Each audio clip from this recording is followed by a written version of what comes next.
This is vjay from Canada, and I've been working on my best Tarzan imitation. Let me know what you think.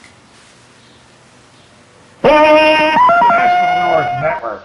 Meow. The deal is, we've invited you into our mastering suite at Silverbirch Productions. My name is Andy Krem. Tell me a little bit about the process, Andy. What are you doing here? Okay, we are the place that is the intermediary between your studio mixes and your final CD. And it's generally called mastering, although pre-mastering is the correct technical term. And what happens is, in the studio, an engineer and producer and group are mixing their individual tracks, and they may be working from 2 hours to 8 hours on each single track. They might be doing it over 2 weeks, they might be doing it over 2 months, 2 years.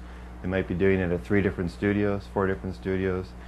They may have a different drummer one session and the other session a different one. So what happens is you have a whole bunch of different mixes that make up the album, but they may sound quite different.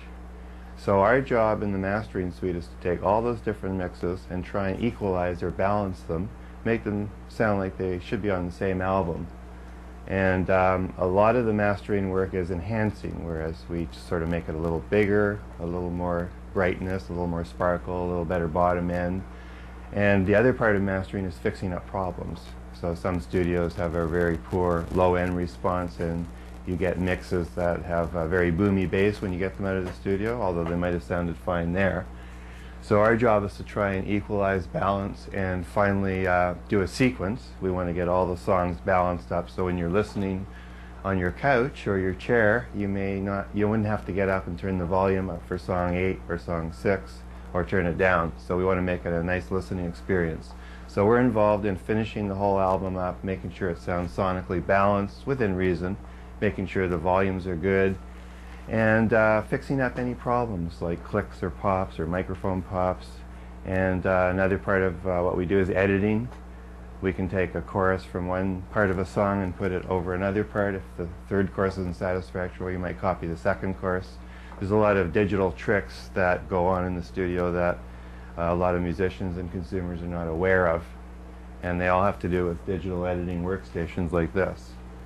You're going to give us a little demonstration then?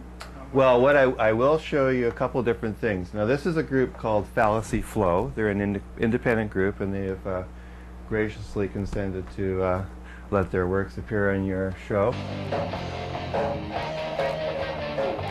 Now, the first thing we do with a pop album is to check the bottom end out, because generally, almost always, these are boomy.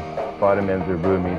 So things you can do with these are like, we work on a specific area. So the bottom end compression is the first thing we do, and it's done to almost every album, but not necessarily every album. The next thing is we have stereo field. We can actually mess around with the stereo field usually in a positive way, because a $500,000 album will have a big, huge sound. It'll be very wide. It'll be, it'll have a deep sound. And I will not even attempt to demonstrate this because you're listening in mono. So, but just for fun, this is the, if you can see on the screen, there's these little waves, and we're basically widening the stereo field, changing the frequencies around, just making it bigger. And there's 2 different ones that we have. This one also helps the stereo field. And again, I'm not going to demonstrate that because I can't. And now here's another one. And this is a volume raiser. You've noticed that, all you indie artists have noticed that if you play an unmastered album against a major label album in a CD carousel, you will notice that the volume of the unmastered album is quite a bit quieter, maybe 10%, maybe 15% even. It sounds very weak. And even if it's a good recording, it still sounds weak, because volume is one of the big differentiators in terms of what makes people think things sound good. So that's why people like to turn up their volume. But what we do here is we raise the volume digitally, so that when you put it on your turntable, it sounds as loud as any major label CD. And that's what this one does. You hear the difference right now. Off. This is the unmastered version. This is the master version. So there's quite a difference.